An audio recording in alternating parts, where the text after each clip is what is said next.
మేమంతా సిద్ధం కార్యక్రమం ఎంతో విజయవంతంగా లక్షలాది మంది ప్రజలు రోడ్డు మీదకి వచ్చి ఆయనకి దీవెనిస్తున్న పరిస్థితి చూసాం. సాయంత్రం 4:30 నుంచి ఇప్పటి వరకు కూడా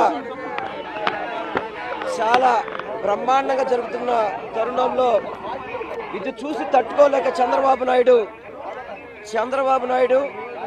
జనసేన భారతీయ జనతా పార్టీ ముగ్గురు కలిసినా కానీ జగన్మోహన్ రెడ్డి గారి ప్రపంచాన్ని ఆపలేక వారు అనేక హామీలు ఇచ్చినా కూడా ప్రజలు వాళ్ళ వైపు లేరని తెలిసి ఈ యొక్క మా ముఖ్యమంత్రి గారి మీద హత్యా ప్రయత్నం లాగా చేశారు. ముఖ్యమంత్రి గారికి కూడా చాలా బాగా పెద్ద దెబ్బ తగిలింది, బ్లడ్ కారుతుంది.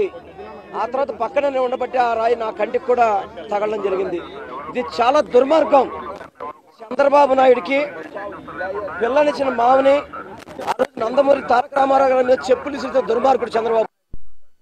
ఈరోజు జగన్మోహన్ రెడ్డి గారి ప్రపంచాన్ని చూడలేక ఏదో విధంగా అంతమంది ఇచ్చారని చెప్పని ఒక ఉద్దేశంతోనే దుర్మార్గంగా చంద్రబాబు నాయుడు వాళ్ళ తొత్తుల చేత చేయించిన కార్యక్రమం. నేను ఒక్కడే చెప్తున్నాను, చంద్రబాబు నాయుడు ఎన్ని కుట్రలు చేసినా కానీ జగన్మోహన్ రెడ్డి గారు చిరునవ్వుతోనే ఆయనకి ఎంత దెబ్బ తగిలినా కానీ ప్రజల కోసం మళ్ళీ వెంటనే పైకి వెళ్ళి ప్రజలకి అభివాదం చేసిన వ్యక్తి. అటువంటి వ్యక్తి రక్తం కళ్ళు చూశాడు చంద్రబాబు నాయుడు. దుర్మార్గంగా చెప్తాను చంద్రబాబు నాయుడిని.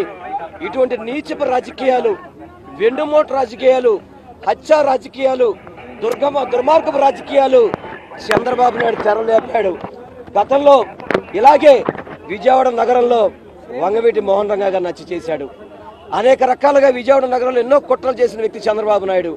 ఈరోజు జగన్మోహన్ రెడ్డి గారు విజయవాడ ఈ యొక్క కార్యక్రమాన్ని ఎంతో విజయవంతమైందని చెప్పని ఈస్ట్ కాన్స్టిట్యున్సీ, సెంట్రల్ కాన్స్టిట్యున్సీలో లక్షల మంది వచ్చి జగన్మోహన్ రెడ్డి గారికి హారతలు పలుకుతుంటే చూసి తట్టుకోలేక ఏదైతే కొంత అక్కడ కరెంటు వైర్లు ఉండి ఇబ్బంది ఉండి కరెంటు అక్కడ లేకపోయిన సమయం చూసి నేరుగా కావాలని చేసిన కుట్ర ఇదంతా కూడా. తప్పనిసరిగా ఈ కుట్రను ఛేదించాల్సిన అవసరం ఉంది.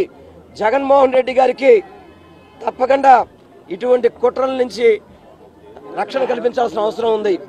ఎందుకంటే ఈరోజు రాజకీయ పార్టీలు కలిసినాయి, అదేవిధంగా అనేక కుట్రలు చేస్తున్నాడు. ఒక పక్క కాంగ్రెస్ పార్టీని, ఒక పక్క కమ్యూనిస్ట్ పార్టీని కూడా పక్కన పెట్టుకుని ఇన్ని చేసినా కానీ జగన్మోహన్ రెడ్డి గారి ప్రజాదరణ ముందు చంద్రబాబుకి తట్టుకోలేకపోతున్నాడు. అందుకనే చంద్రబాబు నీ నీచ కుట్రలు, నీ కుట్రలు లాపు ఇప్పటికైనా కానీ ఇది తప్పు. ఇది ఒక ముఖ్యమంత్రి గారి మీద ఈ విధమైన ఘటన జరగడం అనేది చాలా బాధాకరం. తప్పకుండా చంద్రబాబు దీనికి మూల్యం తెలియచుకోక తప్పదు అని చెప్పని నేను తెలియపరచుకుంటున్నాను. దాదాపు 10 సర్వేల పైన వచ్చినాయి. ఇప్పుడు మొత్తం స్వీప్ చేస్తున్నారు జగన్మోహన్ రెడ్డి గారని.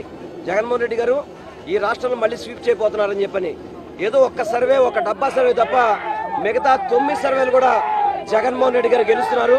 జగన్మోహన్ రెడ్డి గారిని ఏదో విధంగా అంతమొందించాలని చెప్పని ఇది చంద్రబాబు చేసిన కుట్ర, ఇది చంద్రబాబు చేసిన కుతంత్రం, ఇది చంద్రబాబు చేసిన హత్య రాజకీయాలకి ఇవన్నీ చంద్రబాబే. ఇవన్నీ మూల్యం చెల్లించుకోక తప్పదు. ఇదంతా కూడా 100కి 100 రూపాయలు వైఎస్ జగన్మోహన్ రెడ్డి గారు సిద్ధం సభలు చూసుకుంటుంటే ఆ రోజు మన చిలకలూరుపేటలో ప్రధానమంత్రి నుంచి కార్పొరేటర్ దాకా అందరిని తీసుకొచ్చినా కానీ ప్రజాదరణ కరువైంది. వాళ్ళు అనేక రకాలుగా మోసం చేశారు, ప్రజలకు మోసం చేయాలని ప్రయత్నం చేశారు. ప్రజలు నమ్మలేదు. ప్రజలు జగన్మోహన్ రెడ్డి గారితో పాటు ఉన్నారు. అందుకే ఈ కుట్రకి తెరలేపాడు చంద్రబాబు నాయుడు.